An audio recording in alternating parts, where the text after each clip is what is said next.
Hi అందరికీ ఈరోజు మీకు గోంగూర కర్రీ ఎలా చేయాలో చూపిస్తా చూసేయండి. ఫస్ట్ మనం పచ్చిమిర్చిని వాష్ చేసుకొని మిక్సీ జార్లో వేసి దాంట్లో garlic and salt and roast చేసిన పీనట్స్ని యాడ్ చేసి మిక్సీ పట్టేయాలి.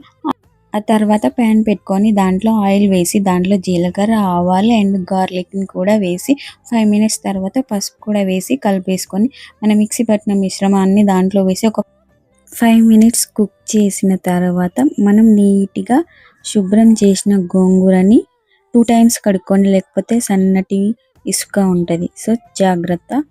మిశ్రమాన్ని వేసేసి మూత పెట్టేయండి. 5 మినిట్స్కి ఒకసారి కలుపుతూ ఉండండి, ఎందుకంటే మళ్ళీ అడుగంటుతుంది. చూసుకుంటూ ఉండండి.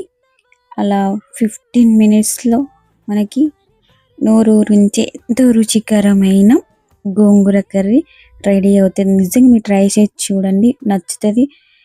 పీనట్స్ వేయడం వల్ల టేస్ట్ వేరేగా ఉంటుంది. తప్పకుండా ట్రై చేయండి, నిజంగా ట్రై చేయండి. మీ మామీకి చెప్పి ట్రై చేయించుకోండి ఇంట్లో. ఆ తర్వాత మీరే చూసేయండి ఎట్లా ఉంటుందో. నచ్చితే లైక్, షేర్, కామెంట్, సబ్స్క్రైబ్ అవ్వచ్చు అని కూడా వేసుకోవచ్చు.